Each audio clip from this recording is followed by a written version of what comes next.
Vamos me aventuraría a decir miles, claro, a lo largo de estos 15, 16 años que llevamos en danza. El seguimiento de potenciales lesiones en la piel con la cámara del móvil. La conoces. O sea, si al final, la mayoría de los proyectos que te voy a hablar, estoy convencida de que los conoces también. Todo tema de diagnosis predictiva y preventiva. Al final, pues el poder analizar cantidades masivas e ingentes de datos, pues te da mucha información. Pues como tú bien comentabas, una de vuestras vertientes, ¿no?, de vuestras líneas estratégicas son las tecnologías. Sí. Aquí se trabaja, y yo doy fe de ello porque conozco varias empresas que tenéis que utilizan diferentes tecnologías disruptivas, herramientas tecnológicas, o sea, muy variado todo. Entonces te quería preguntar, tecnologías como por ejemplo la inteligencia artificial, la realidad virtual, la realidad aumentada, el Big Data, que es una herramienta, no sé, robótica, ¿qué tipo de tecnologías son las que tú estás viendo que a nivel emprender, y ya no sé si tienes algún caso en salud, sí, nos puedes comentar dentro del CEIN? O sea, ¿qué tipo de tecnologías son las más utilizadas a la hora de emprender? Pues a ver, yo creo que no va a sorprender mi respuesta. No sé. Inteligencia artificial, al final, no tan en boga y tan, pero es que es real. A ver, todo lo que tenga que ver en general con la información y con el dato, sí, y con la gestión, el análisis y la explotación de esto. Y el por qué es muy sencillo. Yo hace poco escuchaba una ponencia, digo, es que es verdad. O sea, porque todas estas tecnologías llevan años con nosotros, pero parece que ahora ha habido una detonación. Y esto responde a la famosa ley de Moore, que es que la velocidad de procesamiento de datos se duplica cada 2 años. Entonces, claro, imagínate, al final termina siendo una exponencial, y lo que hace 2 años costaba hacer X, ahora cuesta X partido de 10 como poco. Es decir, se abaratan mucho los gastos y los costes en términos de procesamiento de información, y esa es la clave. O sea, yo creo que el dato es la clave, sí, y todo lo que tenga que ver, todas las tecnologías que estén alrededor de esto, pues es lo que va a guiar un poco los desarrollos en cualquier sector. Pero bueno, si quieres, vamos hablando así de casos concretos, y aquí sí, también perfecto, podemos hablar de proyectos y empresas que han pasado por aquí por CEIM o que han estado vinculadas de algún modo. Como te decía, inteligencia artificial y todo lo que tenga que ver con el aprendizaje, o sea, algoritmos de aprendizaje y demás, pues han ayudado mucho a que surjan startups en diferentes ámbitos dentro de la salud. Y aquí vamos a ir al caso concreto, ¿no? Análisis de imágenes médicas. Uh-huh. Claro, obviamente la precisión de diagnóstico con estas tecnologías relacionadas con inteligencia artificial, pues ha supuesto un salto inmenso. Aquí te podría hablar de Basómali, que es una empresa que participó en la primera edición de nuestro programa de aceleración, Acelera Startup de la IOI, que te he comentado antes, que lo que hacen es detección de patologías en redes vasculares y nerviosas, uh-huh, a través de este análisis de imágenes médicas con tecnologías de alto valor. Y Moles, por ejemplo, que es una aplicación muy curiosa, que es a través hace el seguimiento de potenciales lesiones en la piel, sí, con la cámara del móvil. La conoces. O sea, sí, si al final, la mayoría de los proyectos que te voy a hablar, estoy convencida de que los conoces también. Todo tema de diagnosis predictiva y preventiva. Al final, pues el poder analizar cantidades masivas e ingentes de datos, pues te da mucha información a la hora primero de predecir, y luego también de esa medicina totalmente personalizada, ¿no? Que puedes valorar, ¿no?, en base bueno, pues a diferentes diagnósticos, analizar y hacerlo absolutamente personalizado para cada paciente.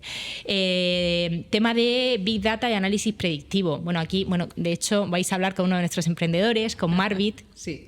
Que ellos me gusta mucho cómo se presentan, porque lo hacen como bioinformáticos para investigadores. Al final es cierto que en la rama de la salud hay mucha investigación que requiere de herramientas informáticas para precisamente ese poder analizar esos datos, explotarlos, gestionarlos y demás.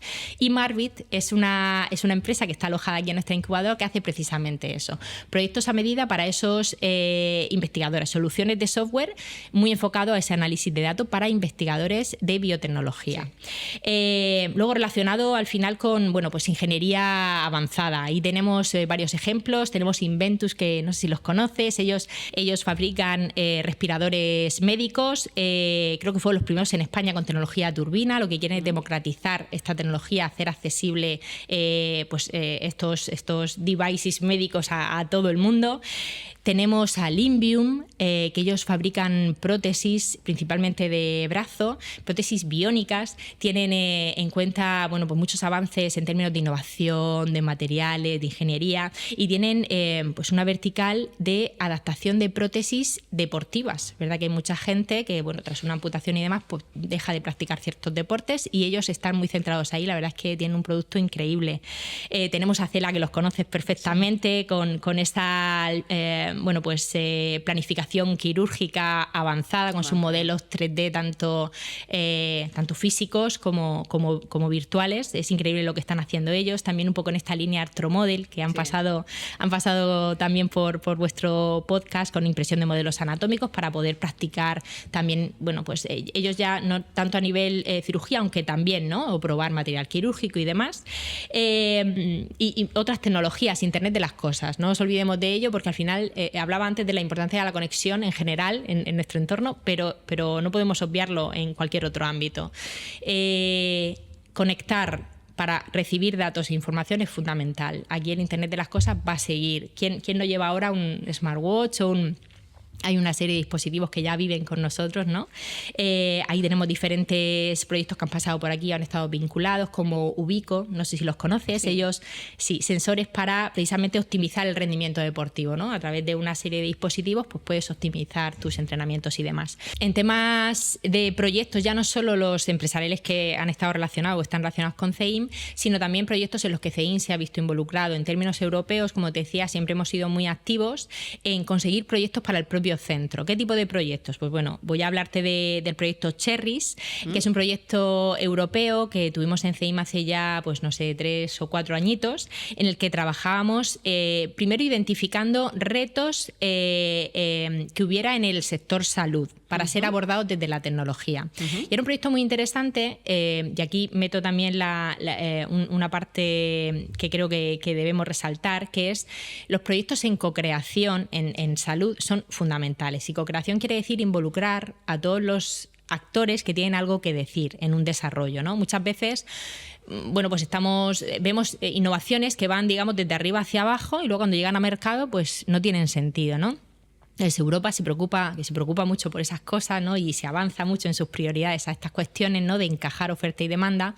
Pues buscaba precisamente esos retos, en este caso relacionados con salud, que pudieran ser resueltos a través del uso de la tecnología. Lo que hicimos en ese proyecto fue muy bonito, porque fue un proyecto de co-creación estuvimos con el Servicio Murciano de Salud, la Politécnica de Cartagena, y en este caso la Asociación de Pacientes de Esclerosis Múltiple, que fue a quien se dirigía, fueron los ganadores, digamos, del reto, y estuvimos trabajando durante un año aproximadamente en tratar de predecir las progresiones y los brotes en pacientes de esclerosis múltiple a través de el uso de un dispositivo. Un dispositivo que todos podemos hacer uso de él. Se buscaba aquí también la parte de que fuera de bajo coste, ¿no? El desarrollo. Y pues fue un caso real de cómo una necesidad que venía de la parte del paciente, del usuario final, fue elevándose hasta ser resuelta desde la parte tecnológica, ¿no? Y ahora mismo pues está un poco en stand-by, pero hubo resultados de todo tipo. Al final la innovación es lo que tiene, ¿no? Pero se sigue trabajando en esa línea.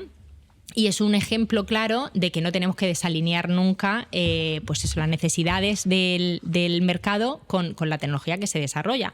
Y aquí esto lo digo porque en el sector salud, que al final las innovaciones y las investigaciones vienen normalmente de la academia, suele haber a veces... Digo a veces por ser prudente. Sutil. Sí, pero hay desalineación. Es verdad que el investigador, el académico, está muy centrado en universidad, centros de investigación, en sus laboratorios y demás. Y nosotros hacemos ahí una labor importante con proyectos, por ejemplo, como como Cherries, el que te mencionaba, de hacerles levantar la mirada y indicarles hacia dónde deben mirar, ¿no? Para enfocar sus desarrollos y sus investigaciones. Cosa que me parece, lo comentaremos más adelante cuando hablemos hablemos de los retos, ¿no? Que me parece fundamental. Pero bueno, siguiendo hablando un poco de tecnologías y otros ejemplos y proyectos que han pasado por aquí, biotecnología en general, por supuesto, con iniciativas que también conocerás, como LongSec o Viva In Vitro, porque yo creo que están muy relacionadas. Que al final es, bueno, todo lo que tenga que ver con análisis o técnicas avanzadas de análisis genético, que es el caso de LongSec. Ellos estudian el genoma sin manipularlo y en tiempo real con una técnica de secuenciación por nanoporos, y al final es también pues una técnica más de análisis exhaustivo e intensivo de información que no se puede conseguir con otras técnicas. O Viva In Vitro, que ellos pues están haciendo una labor tremenda, ¿no? Con ese objetivo que es reducir la mortandad por sepsis, que ya sabemos que es una de las causas principales de muerte en procesos hospitalarios.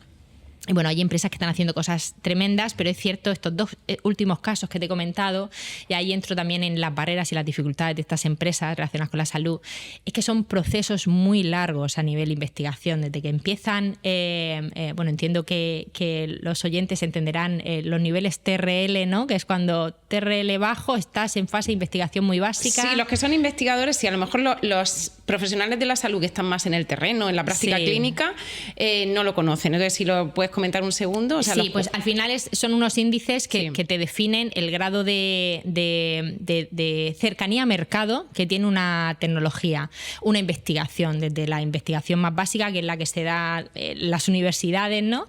Hasta que llegas a poner una innovación o una tecnología en el mercado. Claro, pues en estos sectores es que pueden pasar años. Sí. Son desarrollos muy lentos, como te decía también antes, muy intensivos en el uso de recursos, entonces necesitan muchísima inversión. Y bueno, pues estas dos empresas son grandes ejemplos de cómo, haciéndolo de manera estructurada y aprovechando, ¿no? Pues toda esa red de apoyos de la que disponen en la región de Murcia, pues van consiguiendo avanzar muy exitosamente con sus proyectos.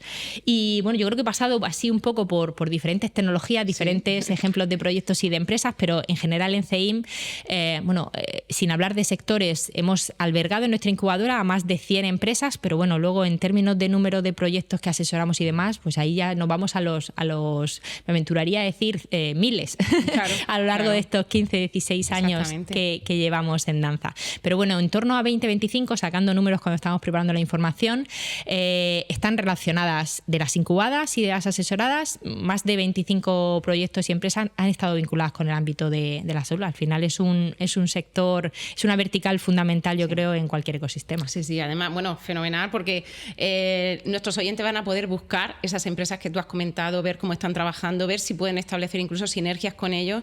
O sea que es muy bien la información, porque ya no solo es que hables de la tecnología, sino en qué tipo de empresas que han salido todas de aquí se han utilizado. Y la verdad que es muy práctico y muy útil para nosotros, que piensa que la mayor parte de los profesionales de la salud somos clínicos.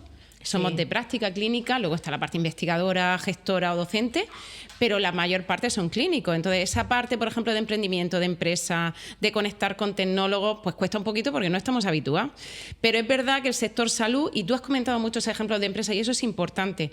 Cuando hablamos de salud, muchas personas solo piensan en lo que es la atención sanitaria. La salud es todo. Es decir, si hablamos de nutrición, si hablamos, como tú dices, del tema, por ejemplo, de sepsis, de evitar infecciones, pero ya no en un centro sanitario, sino desde que uno ya está en contacto, ¿no?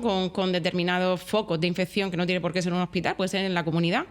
Deporte, has comentado los sensores en deporte. O sea, cualquier empresa que lo que busca es el bienestar de la persona, tanto a nivel físico, emocional, social y psicológico, o sea, da igual, es salud. Eso es. Entonces, yo creo que la salud sería, al igual que la educación, como una vertical alrededor de la cual giran muchísimos sectores, porque si hablamos de agricultura lo podemos vincular con los alimentos, con alimentos saludables, alimentos que se cultivan aquí en la región, que sabes que tenemos una agricultura muy potente, tú lo sabes mejor que yo. Luego el tema del CO2, tenemos ahora mismo mucha atención concentrada en todo lo que se refiere a medir, a controlar esas emisiones, ¿no? de CO2, y es más, en centros sanitarios ya se están incorporando después de la pandemia mucha sensorización para recoger esas... O sea, quiero decir que al final está todo conectado. Esa conexión es la que nos falta a nosotros, pero vosotros desde aquí sí la hacéis. Entonces, es ampliar un poco esa visión que tenemos muchas veces los sanitarios de un centro de salud, un hospital, una ambulancia. No, la salud es mucho más. Podemos trabajar, es verdad que nosotros trabajamos muchísimo, por ejemplo, en la enfermería a nivel comunitario, las enfermeras dan mucha educación para la salud a mujeres en colegio, etcétera, tema vacunación. Entonces yo creo que lo rico de esto sobre todo es vincular. Es que entendamos ya, porque tenemos que entenderlo, que nosotros solos no podemos trabajar en este campo. Es imposible, por mucha formación que pudiéramos tener. Nunca alguien, por mucho que se forme, ¿no?, en cursos, en másteres, en tecnología, no va a saber lo que sabes tú en tecnología industrial. Es imposible. Igual que vosotros de salud, pues es muy difícil, ¿no? Pero el secreto está en esa sinergia, en esa red que desde aquí fomentáis, tanto con las empresas que están aquí, que entre ellos colaboran, como conectando, ¿no?, cuando generáis eventos. Entonces, eso es muy importante porque nos faltaba eso. O sea, que alguien nos ayudara a conectar con empresas tecnológicas. Sí, efectivamente. Quizá hay otros sectores que pues, se han abierto antes simplemente, ¿no? Sí. Comentabas tú el agrícola, por ejemplo, el general, el agroalimentario, y otros que, pues no sé, o por cercanía a la tecnología y demás. Educación va muy avanzado, muy avanzado. Sí. Pero bueno, es verdad que el de salud, desde hace unos años, vamos, yo veo un cambio también exagerado, ¿no? En los proyectos que salen, lo que te decía, ¿no? Cuando nos poníamos a ver qué proyectos hemos tenido, pues es que hay un montón y haciendo cosas súper reseñables. Pero es verdad que, quizá por la parte que te comentaba, muy vinculado a la academia. Entonces, es cierto que estos proyectos tienen que abrir un poco más o mirar o levantar la mirada, ¿no?, de sus laboratorios y mirar a ver de qué manera puede interconectarse, leer esas necesidades que puede haber en el mercado. Y lo que dices tú también, no se basa solo en el desarrollo de una tecnología. La innovación en la salud es amplísima. No he hablado, pero bueno, porque también se conoce muchísimo todo lo que tenga que ver con la telemedicina y esa gestión o plataformas de salud digital, que ahora mismo también estamos ya normalizando, pero que hace unos años era impensable, ¿no? Y eso quizá reporta una comodidad y una calidad de servicio al usuario final, a los pacientes, a toda la sociedad, tremenda. Y son proyectos que nacen, quizá, no he hablado de Bóptica, que es un proyecto que salió en CEIM y que la verdad es que interesa comentarlo, ¿no? Con una solución que está en no sé cuantísimos países, o sea, brutal. Inbox Medical. Ellos hacen, al final, interpretación del lenguaje natural, algo que, bueno, puede parecer tan sencillo, pero que no lo es, y es como automatizar todos los informes médicos, pero mientras un cirujano está operando y está hablando y se está redactando de manera estructurada el informe de esta cirugía, o una conversación entre paciente y médico que al mismo tiempo se está automatizando para generar ese informe de manera, como te decía, formal y estructurada. O sea, son soluciones que quizás no nos llaman tanto la atención, ¿no? Porque no... pero que, oye, que están sumando mucho a que la calidad del servicio en términos de salud aumente de una manera increíble. Sí, porque además Inbox la conozco, o sea, de hecho sé cómo trabajan, me parece una herramienta súper potente. Sí. Y además que muchas veces tenemos que empezar, sobre todo los que no somos tecnólogos, por herramientas sencillas, o sea, cosas sencillas del día a día que al final nos va a quitar todo ese trabajo burocrático, ese trabajo administrativo, para dejarnos más tiempo de valor, como llamamos, ¿no? Para estar con los pacientes, la presencialidad, pero la parte burocrática esa de tú estar redactando un informe, pues si puede ser por reconocimiento de voz, estupendo, o sea que es fenomenal. Pues muchas gracias, Esther, por la información.